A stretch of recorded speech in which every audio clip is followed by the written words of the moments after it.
Magandang pagpapalang gabi po sa atin lahat at nasa Exodus chapter 9 na po tayo. At ang aking pong babasahin ay sa verses 1 to 8. Ang sabi rito, ito po yung ikalimang salot, ang pagkamatay ng mga hayop. Verse 1, dahil dito sinabi ni Yahweh kay Moises, pumunta ka sa Paraon at sabihin mong ipinasasabi ni Yahweh ng Diyos ng mga Hebreo na payagan na niyang umalis ang mga Israelita upang sumamba sa akin. 2, kapag pinigil pa niya kayo, paparusahan ko ng kakilakilabot na salot ang kanyang mga hayop. Ang mga kabayo, asno, kamelyo, baka, tupa at kambing, mamamatay ang lahat ng mga hayop ng mga Ehipsyo, ngunit isan mang hayop ng mga Israelita ay walang mamamatay. Naitakda ko na ang oras bukas ito mangyayari. Kinabukasan, ginawa nga ni Yahweh ang kanyang sinabi at namatay ang lahat ng hayop ng mga Ehipsyo. Ngunit kahit isa'y walang namatay sa hayop ng mga Israelita. Nang pating na ng Paraon, wala ngang namatay sa mga hayop ng mga Israelita. Ngunit nagmatigas pa rin ito at ayaw pa rin payagan ang mga Israelita. Panglimang salot na yung pinadala ng ating Panginoon para dito sa Ehipsyo na ipinahatid yung mensahe para kay Paraon, no? Si Moises na ginamit ng ating Panginoon, pero ang dami ng pagkakataon na ibinigay sa kanya, ayaw pa rin niyang sumuko, na talaga nagmamatigas pa rin siya na hindi niya palalayain ang mga Israelita. Dito pansin natin dito sa mga salot na nangamatay yung mga hayop sa Ehipto, pero doon sa mga Israelita ay walang namatay. Ibig sabihin lamang kapag sumusunod sa ating Panginoon, poprotektahan tayo ng ating Panginoon. At sabi pa rito sa 5 na itakda ko ng oras bukas, ito mangyayari. Kumbaga may panahon na may oras na ibinigay ang ating Panginoon. Ito'y pagkakataon na sana ng Paraon para siya ay pumayag o lumambot ang puso niya, magbago siya, magsisi siya, dahil kinabukasan pa naman ito ibibigay ng ating Panginoon yung kanyang may takdang oras para sa kanyang pagbaba ng parusa. Ito'y pagkakataon sana, tsansa na magbago siya, pero nagmatigas pa rin siya. Kaya ginawa ng ating Panginoon yung kanyang sinabi. Tandaan po natin kasi pag tayo ay nagmamatigas sa ating Panginoon, yung parusa na sinasabi ng ating Panginoon ay gagawin niya yon kung patuloy tayo magmamatigas at hindi susunod sa Kanya. Kaya di po ba hindi naman agad-agad binibigyan ng ating Panginoon ang kanyang parusa. Kaya nagbibigay siya ng tsansa. Doon sa tsansa na gamitin ng mga tao yon, gamitin tayo, no? Sa buhay natin, may apply natin na maraming pagkakataon ay binibigay ang Lord na nais niya mabigyan tayo ng pagkakataon na magbago, magbalik loob sa Kanya. At yung pagmamatigas talaga ng loob ay tayo din naman ang mahihirapan nun. Pero tulad nun, di po ba, doon sa Goshen, doon, hindi naman kalayuan nito sa Ehipsyo. Pero nandun yung proteksyon ng ating Panginoon.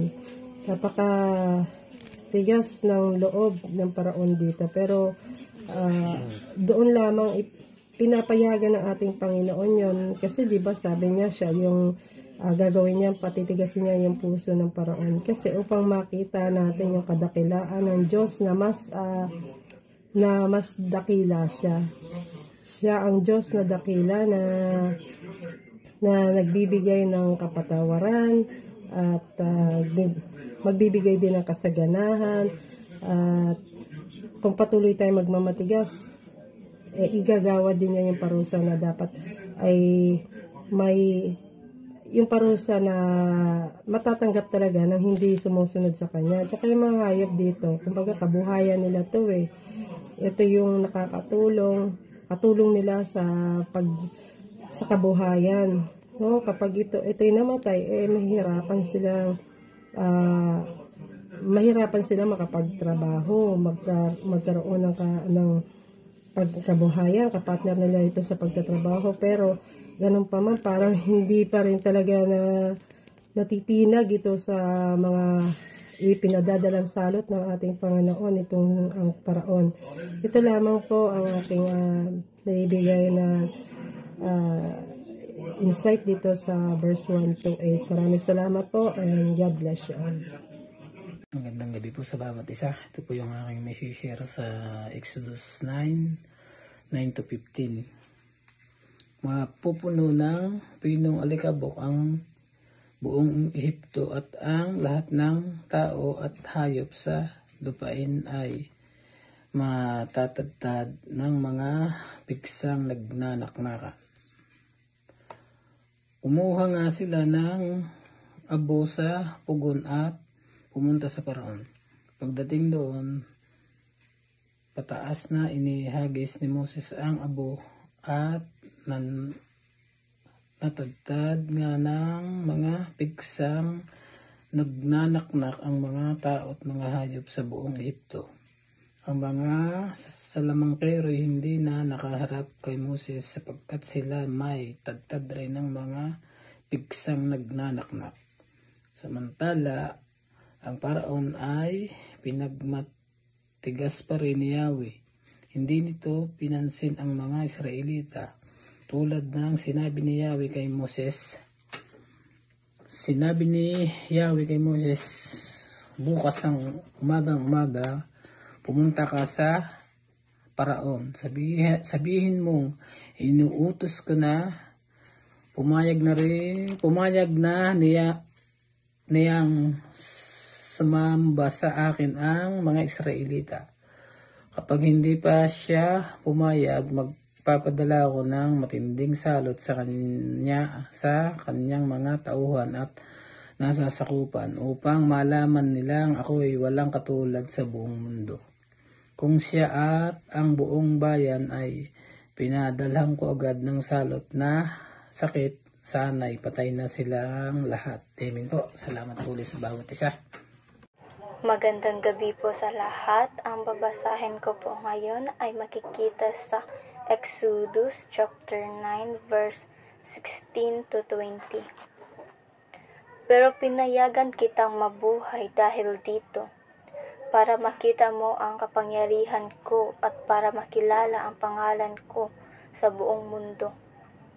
Pero nagyayabang ka pa rin sa mamamayan ko at hindi mo pa rin sila pinapayagang umalis. Kaya bukas sa ganitong ring oras, magpapaulan ako ng mga yelong parang bato at ang lakas ng pagbagsak nito ay hindi pa nararanasan ng Ehipto mula nang maging bansa ito. Kaya iutos mo ngayon na isilong ang lahat ng hayop mo at ang lahat ng alipin mo na nasa bukid, dahil ang sinumang nasa labas, tao man o hayop, ay mamamatay kapag tinamaan ng mga yelong parang bato.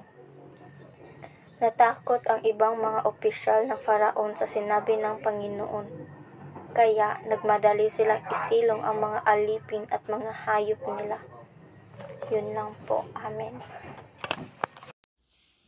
Ngayon babasahin ko po, Exodus chapter 9, verse 21 to 23. At yang nagwalang balas sa salita ng Panginoon ay nagpabaya ng kaniyang bagabataan at kaniyang kawan sa parang. At sinabi ng Panginoon kay Moses, lunat mo ang iyong kamay sa dakong langit, upang makaroon ng granizo sa buong lupain ng Egypto, na lumakpak sa tao at sa hayop at sa bawat halaman sa parang sa buong lupain ng Egypto. At inunat ni Moises ang kaniyang tungkod sa dakong langit. At ang Panginoon ay nagsugo, nagkulog at granizo, at may apoy na lumakpak sa lupa. At ang Panginoon ay nagpaulan ng granizo sa lupain ng Egypto. Amen. Magandang gabi po sa ating lahat. Ang aking pong isi-share ngayon ay sa Exodus chapter 9 verse 24 hanggang 28. malakas ang pag-ulan ng malalaking tipak ng yelo at sunod-sunod ang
Mapagpalang gabi po sa ating lahat at muli po tayo magbabasa dito po sa ating pong ginagawang daily devotion.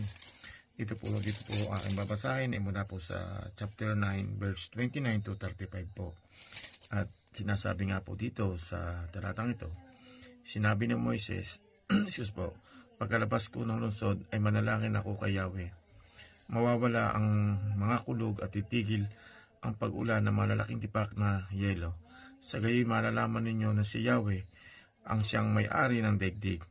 Kahit alam ko kayo at ang inyong mga tauhan ay hindi natatakot sa Panginoong Yahweh. Ang mga tanim na lino at ang mga sibada ay sirang-sira sapagkat may uhay na ang sibada at namumulaklak na ang lino. Ngunit hindi napinsala ang trigo at ang ispelta sapagkat huling tumubo ang mga ito. Malis si Moises at lumabas ng lungsod, nanalangin siya kay Yahweh at tumigil ang kulog, ang ulan, ang pagbaksak ng malalaking tipak na yelo. Nang makita ng Paraon na tumigil na ang ulan ay wala nang kulog, nagmatigas na naman siya. Dahil dito ay muli silang nagkasala pati ang kanyang mga tauhan. Lalo siyang nagmatigas sa pagpigil sa mga Israelita tulad ng sinabi ni Yahweh kay Moises. Amen.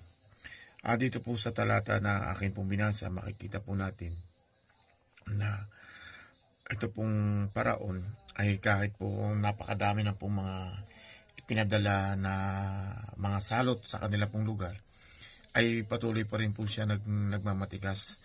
At bago naman po na padalhan ng mga salot na sa pamamagitan po ng ating Panginoon na inuutos po kina Moises at Aaron, ay binibigyan po sila ng pabala, ngunit hindi po nila pinapansin na yung mga pabala po ng ating Panginoon, at patuloy po rin po siya sa pagmamatigas. At makikita po nga natin dito na kahit po mga tipak-tipak na pong yelo ang ipinadala po ng Panginoon sa kanilang lugar, ay hindi pa rin ay patuloy pa rin po yung pagmamatigas ng Paraon. Kung makikita po natin na ito pong puso ng Paraon, kung tutuusin naman po, ay kaya naman po ng Panginoon na palambutin po itong puso nito. At sabi nga po natin na ang Panginoon po ang nakakaalam ng lahat ng bagay, kung anong pong nasa puso natin ay alam po ng ating Panginoon. Subalit hindi po ito ginagawa ng Panginoon kasi ito pong Paraon ay masyado pong nakadepende sa kanyang sarili, sa kanyang pong kapangyarihan, dahil nga po siya ay hari, kaya po siya ganon. At ginagawa po ng Panginoon yon na bigyan po siya ng mga padalan po ng mga salot na para po may pakita ng Panginoon na siya po ang Diyos na ating pong sinasamba. At kung tutuusin niya po, ay wala naman po talagang imposible sa kanya na maaari po niyang gawin na yung puso po ng Paraon ay palambutin. Kaya po nang gawin ng Panginoon yun, pero hindi po inallowed po ng Panginoon yun. At ang ginawa nga po ng Panginoon ay inallowed niya na bigyan sila ng mga problema po, na pagpapakita na talaga po siya yung Panginoon na mas makapangyarihan po sa lahat, na para din po na yung paraon po ay mabago, yung pong kanyang pag-iisip na sa kanya pong paniniwala, sa kanya pong sarili. Dahil nga po, siyempre, siya po yung hari. Siyempre, alam naman po natin yung mga hari, masyado po silang, alam natin na siguro sa takbo ng isip nila, sila ang batas. Kaya po ganun, kaya kahit po na po ang Panginoon ang nagbibigay po ng signal, ay hindi pa rin po niya pinapansin. At kung minsan nga po, kung sa ating pong buhay, ay dumarating po sa atin yung mga ganyang pagsubok, ay yun po inaalaw din po ng Panginoon sa atin upang tayo ay patuloy po nating makilala siya. Na kung minsan dumarating na binibigyan po tayo ng mga problema, pasakit na buong akala po natin, yun na po yung ating huli at kawalan po ng pag-asa. Pero yun po ay inalot po ng Panginoon sa atin at para masubukan po yung faith natin sa Kanya. At dito po sa aral na ito ng ating pong ang dapat po natin na panatilihin na yung po matuto po tayong sumunod. Sumunod po tayo kung ano po mga kautusan na ipinapagawa po sa atin ng ating Panginoon para po natin makamit yung pong buhay na ating pong yung buhay po na gusto natin na naayon po sa pagkakaloob po ng Panginoon sa atin. So salamat po and glory to God po. God bless everyone. Bye-bye po. Mapagpalang gabi po sa inyong lahat. Ang ibabahagi ko pong verse sa gabi ito ay sa Exodus chapter 9 verses 1 to 8 na sinasabi, Then the Lord said to Moses, Go to Parao and speak to him.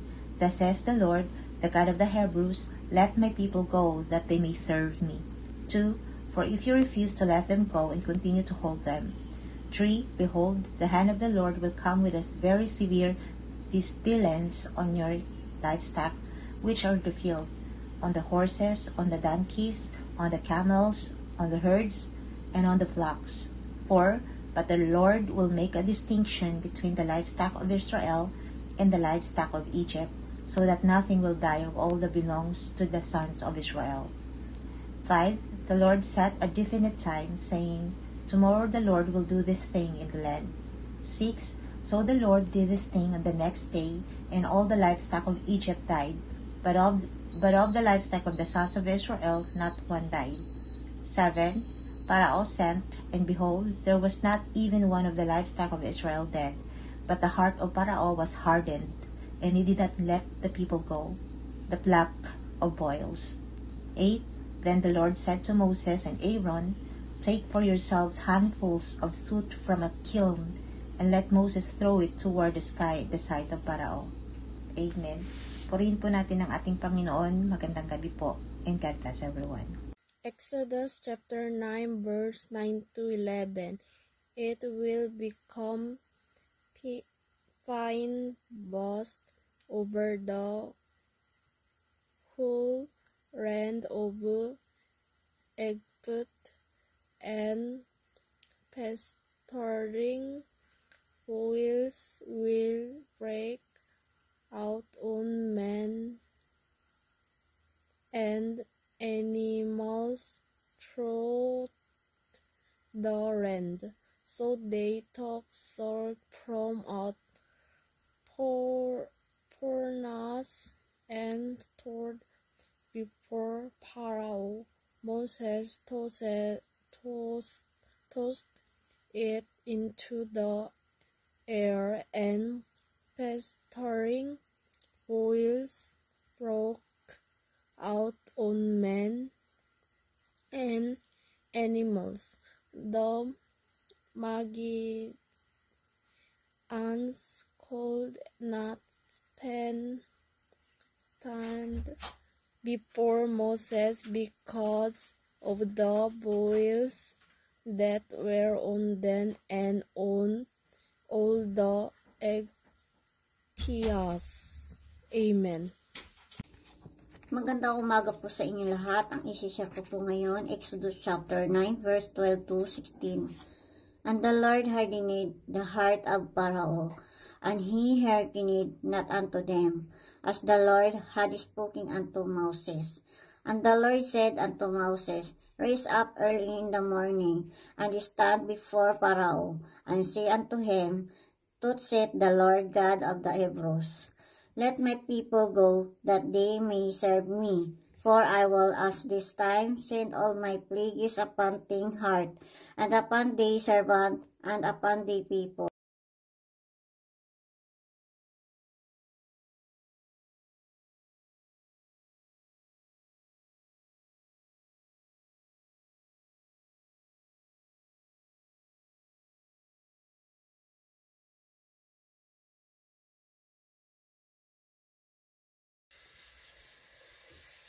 Magandang araw po sa lahat. Ang babasahin ko po ay makikita sa Exodus 9 verse 17 to 21. You still set yourself against my people and will not let them go. Therefore, at this time tomorrow I will send the worst hailstorm that has ever fallen on Egypt. From the day it was founded till now. Give an order now to bring your livestock and everything you have in the field to a place of shelter, because the hail will fall on every person and animal that has not been brought in and is still out in the field, and they will die. Those officials of Pharaoh who feared the word of the Lord hurried to bring their slave and their livestock inside. But those who ignored the word of the Lord let their slave and livestock in the field. Yun lang po, purihin ang Diyos. Pagpalang gabi po sa ating lahat. Ibabahagi ko po ngayon ay makikita sa Exodus chapter 9 verses 22 to 28. Ito po ang nakasulat. Then the Lord said to Moses, stretch out your hand toward the sky so that hail will fall all over Egypt, on people and animals, on everything growing in the fields of Egypt. When Moses stretched out his staff toward the sky, the Lord sent thunder and hail and lightning flashed down to the ground. So the Lord rained hail in the land of Egypt. Hail fell and lightning flashed back and forth. It was the worst storm in all the land of Egypt, since it had become a nation. Throughout Egypt, hail struck everything in the fields, both people and animals. It beat down everything growing in the field and stripped every tree. The only place it did not hail was the land of Goshen, where the Israelites were. Then Pharaoh summoned Moses and Aaron. This time I have sinned, he said to them. The Lord is in the right, and I and my people are in the wrong. Pray to the Lord, for we have had enough thunder and hail. I will let you go. You don't have to stay any longer. Yun lang po. Maraming salamat. God bless. Ang aking masasabi sa verse ko sa 22 to 28 na yung sinabi ni Yahweh kay Moses na iunat mo ang yung kamay at ulan ng tipak na yelo sa buong Ehipto. Kaya yun, inunat nga. Kung anong sinasabi ni Yahweh, yun ang susundin niya. Iunat ang kamay at ulan ng mga tipak na yelo. 20 kilos yun, tamaan ka sa ulo. Basag ang ulo mo niyan. Kaya lahat, ang daming namatay, hayop o tao. Dumadagundong pa ang kulog, daming namatay. Kaya si Pharaon parang naano na siya na mauubos at ang tao dito, kasi hanggang ilang oras ulan pa rin ang ulan, yung yelo, dumadagundong ulan, kung ano-anong mga binigay ni Yahweh na ano. So, ayun, pinatawag ni Pharaon si Moses at si Aaron.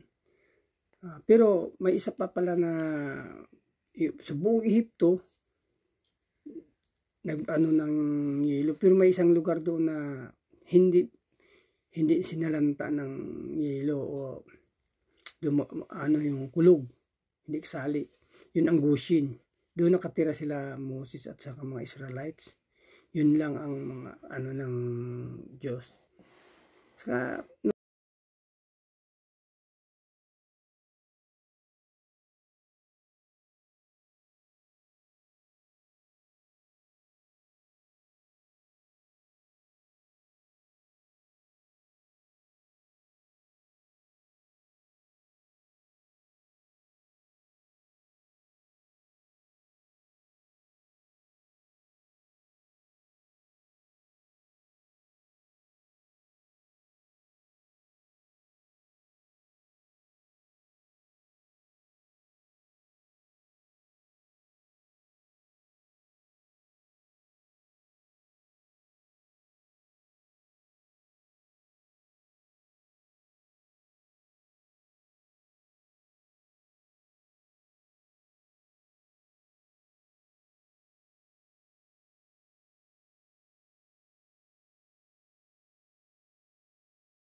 Isang mapagpalang araw po sa ating lahat para po sa ating devotion. Gusto ko pong ibahagi sa inyo ang Exodus chapter 9 verses 29 to 35.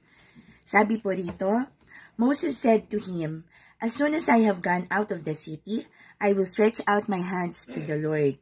The thunder will cease and there will be no more hail, so that you may know that the earth is the Lord's. But as for you and your servants, I know that you do not yet fear the Lord God."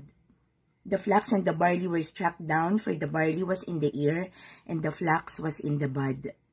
But the wheat and the emmer were not struck down, for they are late in coming up. So Moses went out of the city from Pharaoh and stretched out his hands to the Lord, and the thunder and the hail ceased, and the rain no longer poured upon the earth. But when Pharaoh saw that the rain and the hail and the thunder had ceased, he sinned yet again and hardened his heart, he and his servants. So the heart of Pharaoh was hardened, and he did not let the people of Israel go, just as the Lord had spoken through Moses. Amen po rin ng Panginoon sa pagkabasa ng kanyang salita.